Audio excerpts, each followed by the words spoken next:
memang unconsciously menganggap, oh berarti parenting yang benar seperti itu. Padahal Betul. itu parenting yang mendatangkan trauma ke anaknya. Betul. Diulang lagi. Terutama nih eksplorasinya di masa apa? TK, SD, SMP, sebagian SMA. Jadi apa yang terjadi di sini, itu yang akan mempengaruhi dan membuat kepribadian kita hari ini, istri saya kok lama-lama seperti ibu saya ya.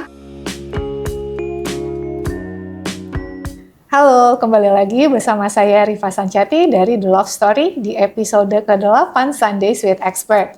Dalam episode ke-8 ini, kita akan membahas mengenai kesiapan untuk masuk ke rumah tangga, ke pernikahan dari sudut pandang psikologis. Nah, episode yang satu ini harapannya teman-teman bisa mengevaluasi diri masing-masing, kira-kira udah siap atau belum nih untuk memulai babak baru, menanggung tanggung jawab yang jauh lebih besar. Nah, untuk episode yang satu ini sudah ada bersama aku Ibu Widya. Selamat pagi. Selamat pagi Ibu Widya, thank you for coming. Nah, jadi Sama-sama. beliau ini adalah very seasoned psychologist, clinical psychologist, jadi psikolog klinis. Dan di sini kita akan belajar bareng dari Ibu Widya mengenai sebenarnya tolak ukur kita tuh sudah siap untuk masuk ke kehidupan rumah tangga tuh seperti apa. Karena kan gini ya Bu ya, banyak banget nih zaman sekarang yang bilang katanya sebelum menikah tuh kita harus selesai dulu sama diri sendiri gitu kan.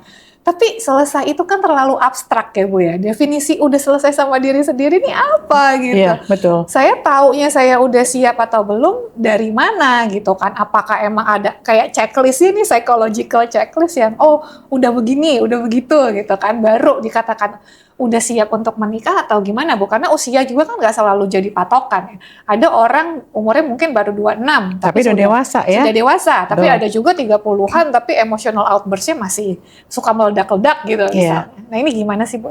Jadi gini, kita ketika mau memutuskan untuk menikah ya, ini dua orang ya pasti dua orang. Kadang-kadang mereka tuh suka lebih fokus kepada yang namanya sewa gedung, sewa perias pengantin, sewa bajunya, musik, catering, baju dan lain-lainnya. Tapi mereka suka lupa nih Mbak, lupanya apa? Mereka juga aware tentang diri masing-masing, ya, yang kita sebut sebagai psychological check-up. Ya, itu maksudnya apa sih check-up itu? Bersih-bersih Mbak. Bersih-bersih itu adalah bagaimana ya calon pengantin laki-laki maupun yang perempuan itu memeriksakan ke psikolog ya tentunya untuk melihat apakah ketika nanti dia masuk ke dalam sebuah perkawinan masih ada ketinggalan nggak? Yang ketinggalan itu maksudnya gini loh, ada trauma kah masa kecilnya, ya? Apakah pernah dibullying, ya?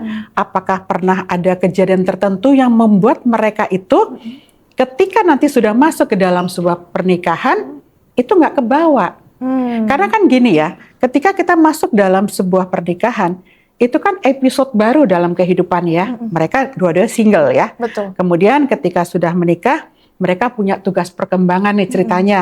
Tugas perkembangannya apa? Tugas perkembangannya yang satu menjadi seorang suami atau istri. Ya, dan istri.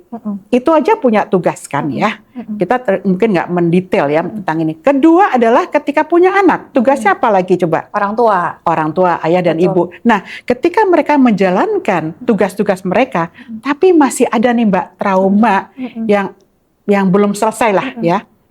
Itu akan bisa menjadi sebuah trigger, pemicu untuk sebuah konflik antara mereka, konflik juga dengan mungkin dengan sekelilingnya atau dengan anak. Nah, itu harus dibersihin. Nah, ini kalau saya melihat ya, dari mulai saya praktek udah lama sekali ya tentang perkawinan ya dan keluarga, itu mereka lupa. Sehingga ketika mereka datang ke saya, bercerita tentang konflik yang terjadi antara suami istri, rata-rata mereka tidak melakukan konseling pranikah. I see. Jadi datang sudah dalam keadaan berantem. Iya, sudah konflik loh. Konfliknya udah parah, udah berkelanjutan gitu. Bahkan kadang-kadang mereka datang, kalau mereka datangnya gini, 1 tahun menikah itu enak ya, kan cepet diberesin. Tapi kadang-kadang mereka 10 tahun, 20 tahun, bahkan mereka ada pasien saya yang datang itu sudah punya cucu. Jadi ketika dia punya cucu itu masih berlangsung tuh konfliknya. Jadi penyelesaiannya kembali lagi ya saya mulai untuk melakukan eksplorasi, kemudian deteksi, kemudian melakukan diagnosanya apa. Nah, nanti dari diagnosa itu saya pelan-pelan mencari kira-kira intervensinya apa. Gitu. Oke. Berarti kalau pre-marriage counseling ini juga prosesnya sama ya, ada diidentifikasi dulu kira-kira masalahnya apa. Betul. Atau gimana? Betul. Jadi kadang mereka tanyakan ya, Bu, kita datang sendiri-sendiri atau berdua? Oke, iya benar tuh. Benar ya? Iya. Kalau sendiri-sendiri, saya takutnya satu suka nggak mendengarkan. Nggak mendengarkan tentang apa yang sebelum mereka keluh kesahkan. Karena kan gini ya Mbak Rifa, di dalam satu hubungan yang sifatnya memang masih periode pacaran, itu kan beda banget ya. Pacaran tuh gimana sih? Masih manis-manisnya. Manis semuanya, semuanya indah. Nggak ada sesuatu yang mereka harus, problem solvingnya tuh gimana? Nggak ada, jarang banget. Saya nggak melihat ke sana. Jadi beda banget. Ketika periode pacaran sama periode menikah itu beda. Sering nggak dengar kalau gini, Bu Widi kenapa ya? Kok waktu zaman pacaran dia perhatian banget ya? Tapi kalau udah menikah, kok dia cuek? Nah, itu kan kita cari tuh. Kita cari kenapa? Kenapa kok bisa berubah? Sebetulnya tidak berubah. Karena apa? Periode pacaran itu berbeda dengan periode menikah. Nah, ketika periode menikah, dia paling tidak ya, dia punya satu contekan lah istilahnya ya, yang paling gampang, bagaimana dia mencontek tentang diri dia sebagai seorang suami dan ayah dari orang tuanya dulu. Ketika ternyata saya eksplorasi tidak ada tuntunan ya, itu akhirnya jadi blank semua ya kan? Jadi bingung, dia mesti ngapain gitu loh. Nggak ada sama sekali. Jadi yang hari gini tuh sering banget kita suka denger ya fatherless, motherless. Oh iya, betul. Nah itu kan. Itu akhirnya impact-nya jadi ke anak ya kalau kayak semuanya, begitu. Ke istri dan juga anak. Ya kan kasihan. Nah tugas saya di sini adalah bagaimana saya setelah eksplorasi, salah satu intervensinya itu adalah apa? Memutus tali traumanya itu supaya tidak lanjut. Diwariskan ke anak. Ke orang tuanya dulu, nanti dari orang tuanya jangan sampai diwariskan ke anaknya. Oh iya, benar ya. Jadi yang di atasnya dulu, baru yang di bawahnya. Betul. Jadi si trauma antar generasinya ini itu kita putus. Karena kan mereka tuh melakukan itu ya, melakukan trauma antar generasi secara tidak sadar loh Mbak. Sama sekali tidak sadar. Tiba-tiba aja, autopilot aja. Karena saya tahunya orang tua saya seperti itu, ya udah, saya melakukan hal yang sama.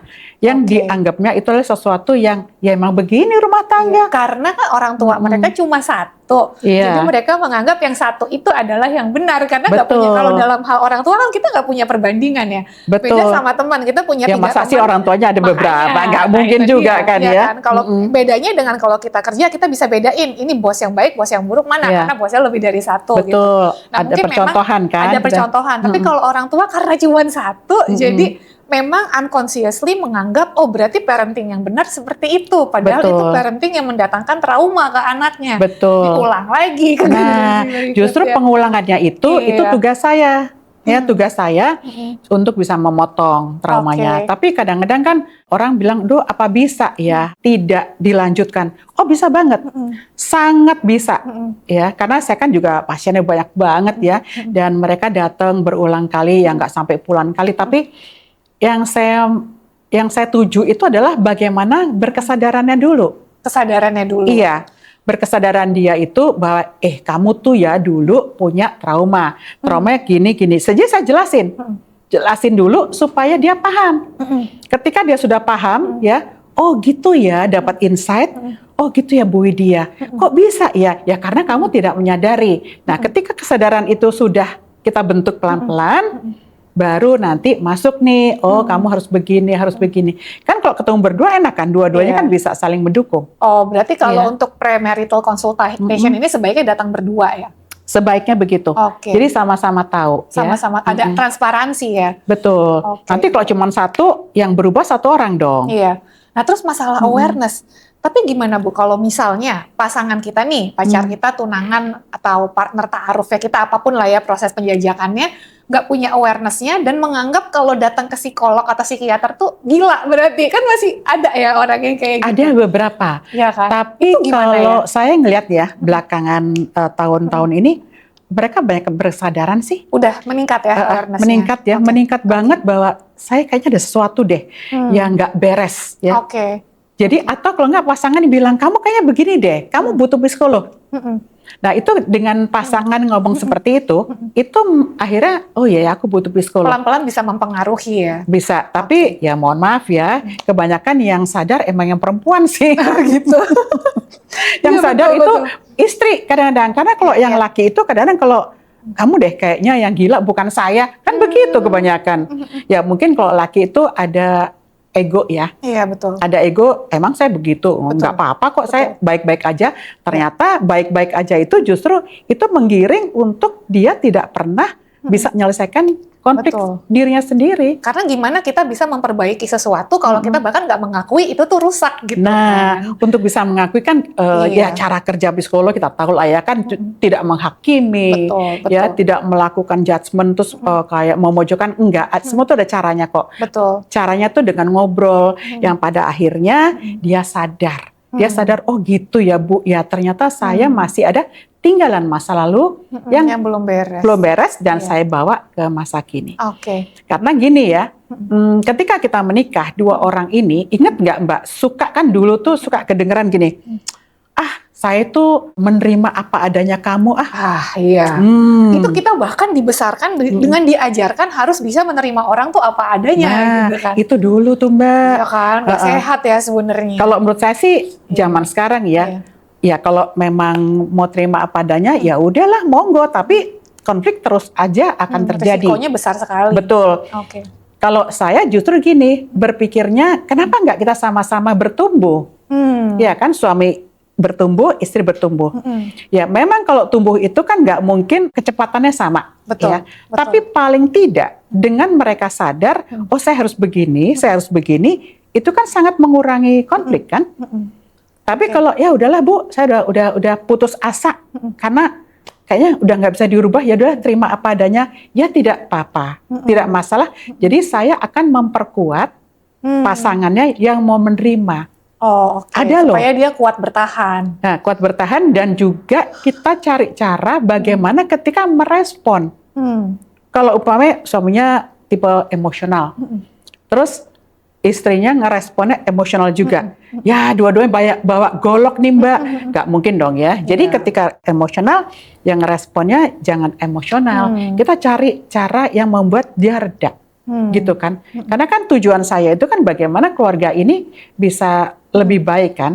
Iya, dan menjalaninya juga si pihak istrinya jangan sampai terlalu menderita gitu kan. Betul, kecuali kecuali kalau memang perkawinan ini udah luar biasa amburadul, ancur, lebur, KDRT segala macam. Oh iya benar. Itu mungkin saya juga akan memberikan masukan yang berbeda. Ya, tapi itu pun juga hati-hati.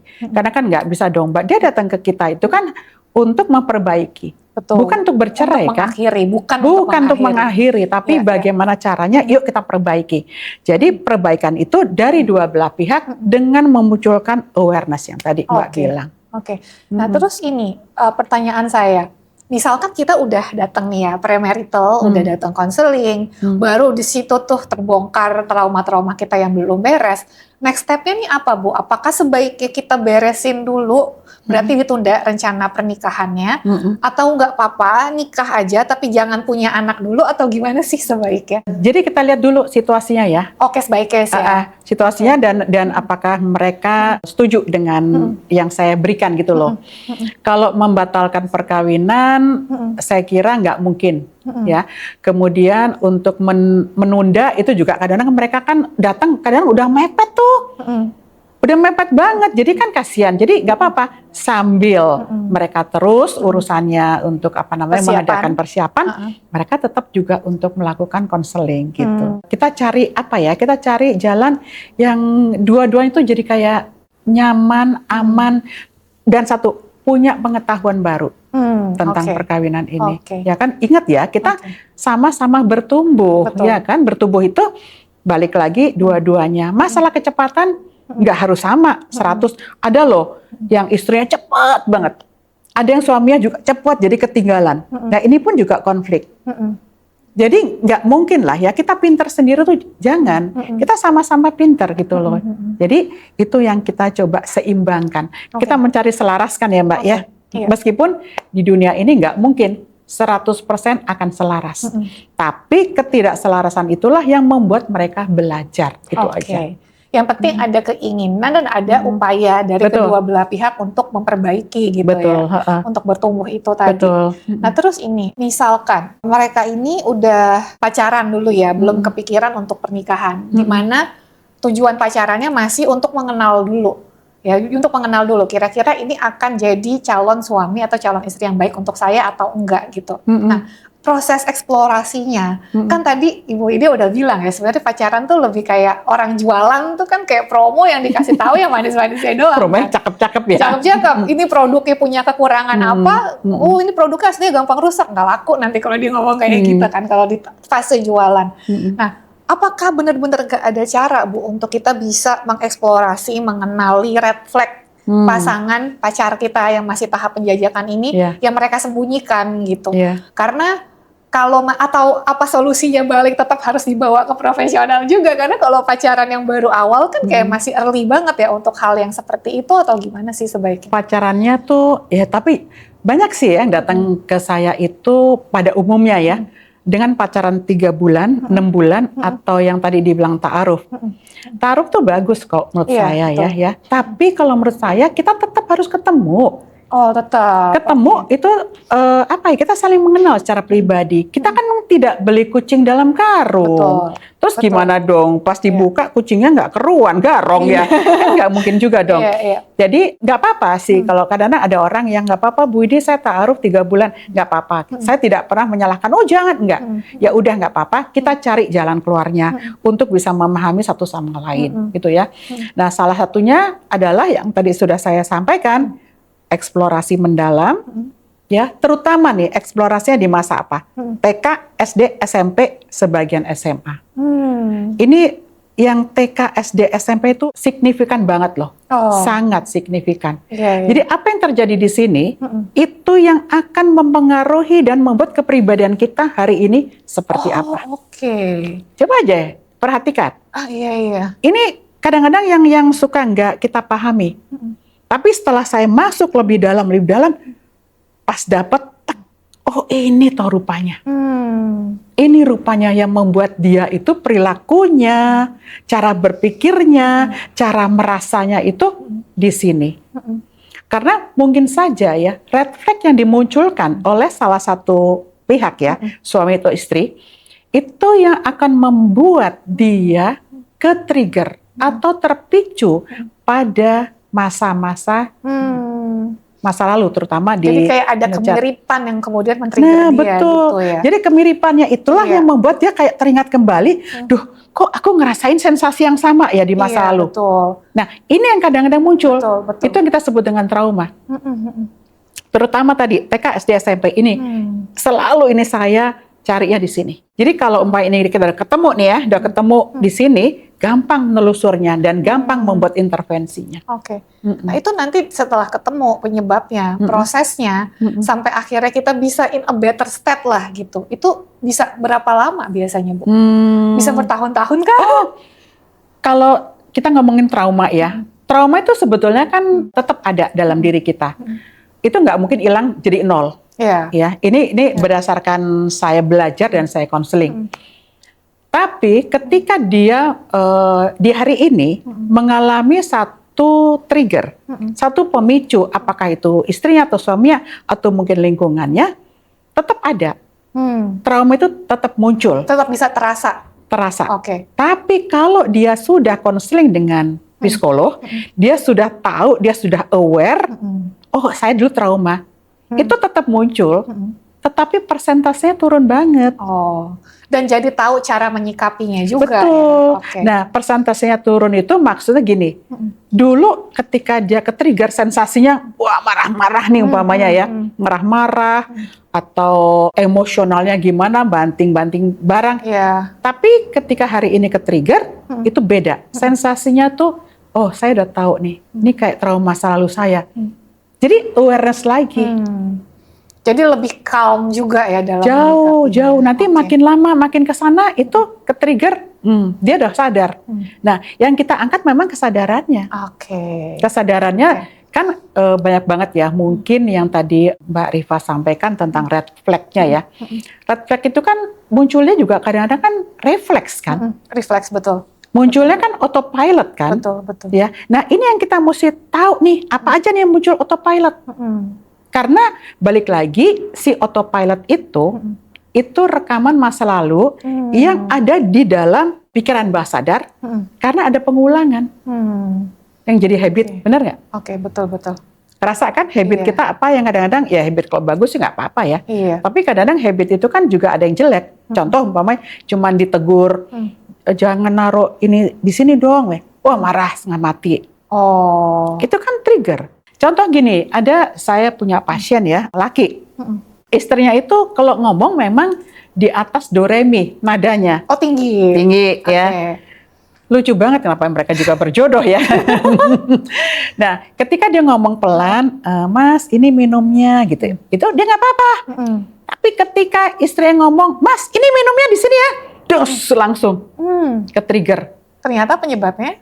Dulu dia dibesarkan oleh ibu yang dominan, ibu yang ngomongnya fasolasido. Jadi dia seolah-olah ketika mendengar nih ya kata-kata istrinya, kalimat yang tinggi, dia langsung mikirnya dulu dia di zaman kecil itu diberi dia merasa pengasuhan tidak nyaman pada saat kecil itu, dan sekarang jadi kerasa lagi di istrinya. Nah, jadi dia ngeliat, kenapa istri saya kok lama-lama seperti ibu saya ya? Iya juga, benar. Dan itu biasa, masih mending kalau dia nyadar ini ada korelasi antara istri dengan ibunya. Kadang-kadang kita bisa merasa nggak nyaman tanpa tahu kenapa ya. Nah, makanya datang ke psikolog, jadi dikasih tahu ya. Betul juga. Justru yang tadi Mbak Rifa sampaikan itu bahwa mereka tuh kadang-kadang nggak nyadar karena mereka tidak tahu. Tidak pernah dieksplor oleh ahlinya gitu ya. Betul, ini sering banget. Itu cuma urusan kecil ya, nanti urusan yang lain ya ada lagi. Betul. Selain refleks juga kalau saya ngelihat ketika ada pressure, Bu, itu kerasa. Jadi ketika ada tekanan, misalkan nih lagi ada deadline di kantor, itu sifat aslinya orang-orang kantor tuh keluar gitu. Pengalaman nih Mbak ya? Iya, pengalaman. Karena pengalaman dari leading a team kan. Dari situ kelihatan, yang biasanya kalau kumpul hahaha paling rame gitu ya. Giliran ada tekanan? Iya, ada tekanan banting-banting barang gitu kan. Atau isi kebun binatang keluar semua dari mulutnya gitu. Coba kita perhatikan, autopilot nggak itu munculnya? Iya, refleks juga sih. Refleks juga, betul. Dan itu tersimpan di alam bawah sadar. Iya, juga. Triggernya adalah tekanannya. Iya, tekanannya itu. Mungkin ya, bisa aja kalau kita mundur ya, kita flashback dulu bagaimana mereka dibesarkan. Mungkin tekanan dari orang tuanya. Kamu harus jadi juara, kamu harus dapat nilai yang bagus, harus ranking, ya, dan macam-macam. Ya, harus itu kan tekanan dan itu terekam kan di alam bawah sadar. Jadi ketika ada tekanan di masa kini itu muncul sesuatu yang dalam bentuk protes sebetulnya, tapi mungkin protes ke orang tuanya nggak berani, tapi protesnya di masa kini. Kalau kita ngelihat dari konsistensi itu bisa juga nggak sih Bu? Karena menurut saya orang yang baik itu cuman pura-pura itu nggak awet. Kayak kenal dia beberapa lama, nanti tiba-tiba ketahuan, sebenarnya itu kemarin cuman acting gitu. Cuman karena baru kenal, kalau masih baru kenal, kalau cuman ngobrolnya sebentar, pura-pura jadi orang lain kan gampang ya Bu ya. Tapi kan kalau udah lama kenal, ya lama capek juga pura-puranya gitu. Jadi kalau aku juga kadang-kadang kayak mengidentifikasi sifat asli orang tuh, pertama lihat sikapnya ketika under pressure. Nah, betul. Kedua adalah konsistensinya gitu. Ketika udah berbulan-bulan masih kayak showing the same behavior atau enggak gitu. Ya bukan berarti nyari yang perfect sih ya, tapi lebih kepada ya tadi ya dia aware nggak bahwa sebenarnya itu salah gitu loh. Karena kan bahaya ya kalau misalkan udah tahu itu salah, itu melukai orang, tapi menurut dia nggak apa-apa. Melukai sahabat. Iya kan? Bisa, betul nggak selalu masalah romantic relationship ya, bisa dengan sahabat. Bisa banget. Iya, di kantor pun sama ya. Kantor itu kan lingkungan yang sangat kompetitif, yang pressure-nya tinggi gitu. Sehingga memang itu sebenarnya lingkungan yang bikin saya pertama kali menyadari konsep trauma tuh kantor sih. Oh gitu, ada Iya. trauma juga kah? Aku ada pasti. Oh, nanti kita proses ya. Iya, aku ada. Gitu. Jadi kalau aku triggernya ketika barang aku hilang. Oh, emang dulu jadi kayak konseling ya? Iya. Nggak apa-apa ya. Iya. Dulu emang kenapa kok bisa hilang itu menjadikan trauma? Karena gini, jadi saya tuh kan suka sama kucing, ya kan? Tapi mama tuh nggak suka ada kucing di dalam rumah. Nah, terus kalau misalkan orang tua saya tuh menghukum saya ngambil barang yang saya suka atau yang saya butuhkan, termasuk kucing saya. Oh. Gitu. Jadi kalau jangan kalian nanti kucingnya mami buang ke pasar. Jadi tiap pagi bangun tidur yang saya cari kucingnya masih ada di teras atau enggak gitu. Itu umur berapa itu? Dari kecil kayak gitu. Ya ampun. Jadi pokoknya dan kadang-kadang yang diambil misalnya ketika saya udah punya komputer, kabelnya dicabut. Kalau saya nakal. Justru itu semua barang-barang yang saya attach ya, yang dibutuhkan ya. Yang saya butuhkan, yang saya sayang kayak kucing saya atau baju favorit saya kayak gitu. Jadi kalau gitu aku ngeliat Mbak Rifa tuh awareness-nya tinggi banget ya. Alhamdulillah ya, karena aku ada konseling rutin sih. Ada ya? Ada. Oh bagus lah, jadi awareness-nya itu yang agak diturunin. Iya, hopefully sih harapannya gitu. Harapannya sekarang masih mencoba membereskan diri sendiri dulu, supaya kalau nanti nikah nggak bikin suami menderita, nggak bikin anak-anak menderita gitu. Oh sadar ya jadi sadar sih. Sadar karena aku ketika barang hilang tuh bener-bener marahnya tuh marah.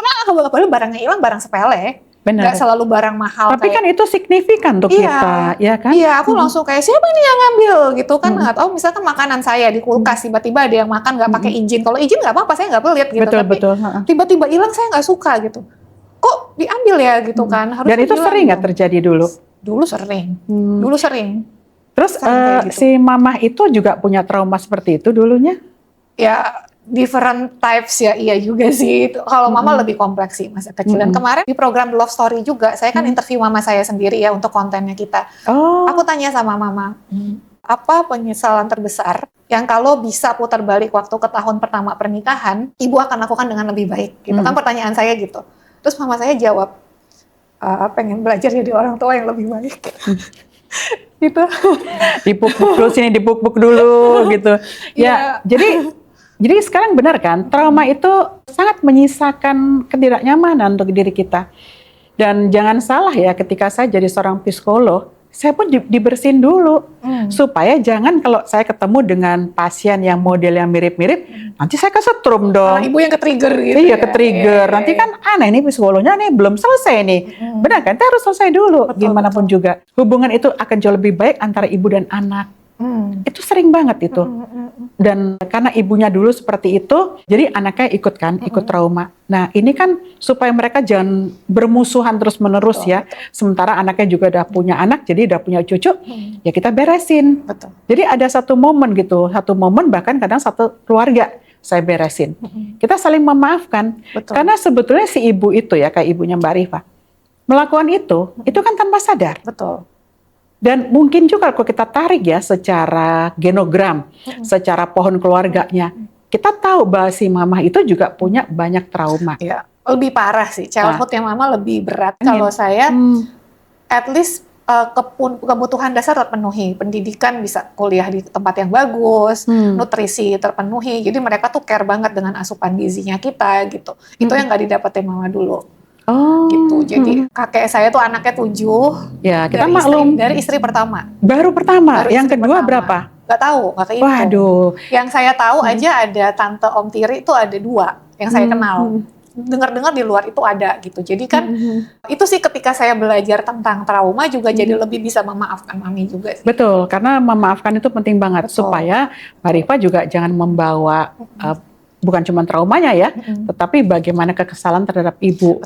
Karena kalau saya lihat sih ibu ini jauh lebih berat loh. Berat banget pada saat itu ya kalau saya merasakan. Jadi bisa jadi ketika dia berperilaku seperti itu ya kepada Mbak Rifa, itu kan juga didikan dari zaman dulu itu juga. Dan beliau itu kan punya cita-cita pengen kuliah, tapi tidak terwujud.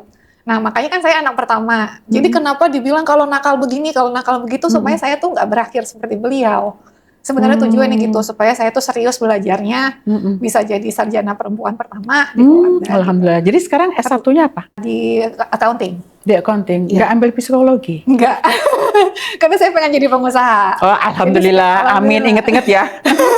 Iya, jadi memang sekarang di profesi yang sesuai Iya. impian saya dari kecil. Saya suka dagang dari SD, Oh ya ampun, Iya, itu suka dagang bakat dari- dagangnya dari siapa? dari papi. Oh gitu Papi ya. pengusaha juga sama. Hmm. Jadi dari kecil tuh suka dagang dan saya ngerasa oh dagang tuh bisa melipat gandakan uang. Betul, betul, Jadi betul. modalnya 100 balik lagi 300 perak gitu kan. Oh asik nih jadi pengusaha. Jadi, itu Jadi sih. kita bisa lihat ya, dari didikan orang tua, dari apa yang mereka lakukan, anak itu mencontoh kan? Betul, Yang tadi betul. saya bilang nyontek Iya, gitu ya. iya. Nah ini dari ayah aja kita juga bisa lihat kan, oh saya pengen seperti bapak Betul. karena begini-gini. Nah Betul. mungkin dari ibu itu yang masih agak bolong-bolong ya. Tapi saya sih ngeliat ibu sangat terobsesi ya untuk pendidikan ya. betul. Makanya Terobsesi, dia betul. mati-matian gimana caranya anak saya nomor 1 itu harus benar-benar S1 lah paling nggak minimal ya. Betul. Itu sih. Jadi ya di satu sisi ada bagus sih juga karena kalau balik lagi ke dunia kerja, I think resilience saya termasuk lebih bagus dibandingkan ya orang lain. Padahal kan kalau banyak orang zaman sekarang ya Bu ya kerja baru sebentar resign karena habis dimarahin bos gitu. Kalau saya lebih tahan karena udah biasa dimarahin. Nah itu dia. Jadi kalau kita lihat Gitu. banyak sekali gitu ya pasien yang bilang, duh kenapa ya Bu ya saya harus melewati trauma itu. Iya. Kenapa Bu saya dibesarkan seperti ini. Jadi kemarahan kepada orang tua tuh banyak banget. Saya bilang nggak perlu marah. Kita ambil saja apa yang sudah terjadi itu sebagai sebuah pembelajaran. Ini salah satu nih pembelajaran Iya. positif luar biasa. Udah biasa dimarahin, sekarang jadi resilient kan. Iya. Tangguh kan jatuhnya. Coba kalau dulu-dulu dimanja, ya cengeng banget kan. Tapi kan sebenarnya bisa juga kan kita mendidik anak jadi tangguh tanpa perlu terlalu keras kan. Betul, betul Iya, dengan cari disiplin. balance-nya. Ya, jadi ya pokoknya gini, zaman sekarang nih bersyukur banget ya, yang namanya media sosial itu sangat membantu banget kan untuk kita lebih pintar, terutama Betul. orang Untuk tua. awareness pun juga betul, bagus untuk banget, awareness betul. bagaimana kita mendidik anak ya kan. Jadi kalau mendidik anak dulunya seperti itu, oh, kayaknya nggak cocok lagi sekarang ya kita rubah, karena kan pasti ada penemuan-penemuan baru kan sebetulnya. Jadi balik lagi sebetulnya apa? Emang awareness. Iya. Iya. Tapi memang di mindset kita tuh awareness tuh kecil banget. Iya, betul. Iya kan? Kalau kita belajar kecil banget. Yang lebih besar itu adalah alam bawah sadar kita. Iya. Nah, alam bawah sadar itulah yang membuat diri kita terperangkap di situ. Kita terjebak di situ untuk sebuah habit yang sifatnya negatif, ya kayak red flag, Iya. emosional, banting barang, Oke. yang nunjuk-nunjuk itu kan udah otomatis. Dan juga apalagi belief. Belief kita yang kita anggap itu udah bagus, itu kita perbaiki. Oke. Nah, itu cara memperbaikinya memang harus ketemu psikolog dengan konseling. Dan kalau biasa sih kalau cara saya memberikan konseling itu nggak cuma ngobrol begini aja, Mbak. Capek dong saya Oh, apalagi nulis. Oh, disuruh nulis. Oh iya, Oh, oke. ada PR-nya. Kayak bikin diary. Enggak, bukan. Apa Itu bikin diary itu salah satu aja yang kita sebut journaling ya. Journaling. Tapi saya sampaikan ini loh, nih diagnosa kamu ini. Tahu dia udah paham? Oke, ada pertanyaan apa? Kita ngobrol. Udah setelah itu baru satu-satu saya melakukan intervensi. Intervensinya nggak cuma ngomong. Silahkan ambil HP atau dia punya buku, dia tulis. Pertama, umpamanya kamu mesti ngapain. Itu ditulis. Karena saya juga punya pengalaman. Bu Widi, tadi kita konseling 2 jam. Aku lupa, tolong tulisin dong Bu hasilnya. Loh, capek kan nulisin gitu banyak. Jadi enak sambil ngobrol kan. Jadi kamu mesti ngapain. Sampai intervensinya tuh juga olahraga saya suruh tulis loh. Oh iya, iya. Olahraga, makan sehat ya. Terus banyak banget ya pokoknya intervensi. Cara berpikirnya yang benar. Oke. Kan macam-macam itu. Iya, Waduh, iya. 1001 macam lah. Iya. Nanti kapan-kapan ketemu ya. Ah, iya banget, boleh Bu, boleh. Terus kalau balik lagi ke soal kesiapan pernikahan ya Bu ya, jujur itu sesuatu yang saya selalu tanya sama diri sendiri, karena kan umur saya udah hampir 40, udah 39 tahun ini November, berarti November tahun depan tuh 40 gitu, tapi ketika situasi tuh lagi full of pressure kayak kerjaan, saya tuh suka bilang sama diri sendiri, aduh, kalau nikah ntar nambah masalah baru, kayaknya energi gue udah habis buat ini doang gitu loh. Aku tuh masih suka. Coba itu mikir masuknya kayak kemana gitu. coba? Maksudnya? Masuknya kemana itu self talk-nya? Habit. Iya ya. Tapi kan kalau menurut saya nggak bagus dong. Makanya itu dia. Nggak bagus gini. Iya. Kenapa ketika dalam kondisi pressure yang muncul pertama kali, aduh nanti kalau gue menikah tambah masalah. Iya. Itu kan muncul otomatis kan? Iya otomatis. Ya coba dibikin nggak otomatis, dibikin awareness. kan beda-beda. Urusan pekerjaan, urusan rumah tangga kan sangat berbeda. Tapi kan energinya cuma satu, Bu. Begitu banyak orang-orang yang bekerjanya juga mungkin lebih mati-matian, dia juga punya rumah tangga. Kan bagaimana caranya kita membalance kan, menyelaraskan. Memang nggak ada yang 50-50, nggak ada. Tapi pasti begini. Tapi justru perbedaan inilah justru yang menurut saya itu pembelajaran kan. Tapi yang saya lihat habitnya Mbak Rifa itu sudah automatically autopilot itu bilang seperti itu.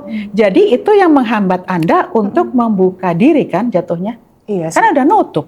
Iya sih, betul juga. Ingat loh, ketika nutup vibrasinya juga nutup. Iya. Ketika nutup energi juga nutup. Gimana caranya dong? Kita buka dong. Sekarang dibuka ya. Ya kan makanya bikin bisnisnya di bidang ini. Jadi sambil kerja, sambil nyembuhin diri sendiri. Betul, betul banget. Trying to solve my own problem, guys. Ternyata ya. Iya. Iya. Nah, dan memang kan salah satu misi saya juga sebetulnya ya supaya jangan terlalu banyak orang yang kayak saya juga sih. In a way, karena orang yang kayak saya juga bukan saya doang, Bu. Ada beberapa teman saya juga kayak gitu. Kayak udah capek banget sama hidup gitu kan. Sehingga ngerasa kayaknya waktu dan energi gue udah habis buat nyelesain masalah yang sekarang ada deh gitu. Sehingga di bayangan kita tuh kalau nanti nikah akan nambah masalah baru gitu yang sekarang tuh nggak ada gitu kan. Jadi kira-kira kita tuh masih kuat nggak ya, masih punya kapasitas nggak ya, apalagi kalau di kasus saya sekarang tuh hidup saya sebenarnya bahagia banget, Bu. Justru karena udah ngerasain bahagia, jadi nggak mau beralih ya ke episode yang selanjutnya. Betul. Jadi kayak takut kebahagiaan itu hilang lagi gitu. Kan ini kebahagiaan saya kan setengah mati nih dapetinnya gitu kan. Itu benar-benar butuh waktu lama banget sampai akhirnya saya bisa ngerasain, oh bedanya senang, bahagia sama fulfilled tuh apa? Fulfilled tuh apa ya? Bahasa Indonesianya susah deh. Kayak lebih ngerasa terpenuhi. Betul, terpenuhi. Kayak oh saya tuh hidup punya purpose, saya tuh punya tujuan gitu kan. Kayak bangun tuh semangat gitu, ngerasa bermanfaat untuk orang. Buat saya itu di atas kebahagiaan. Udah sampai di titik itu sekarang. Dan agak takut ketika nanti mulai relationship, someone will take that away from me, jadi balik lagi ke masa lalu yang penuh dengan kayak banyak nangisnya, terus kayak sering sedih. Emang dulu pernah ya banyak nangisnya ya? Pernah lah.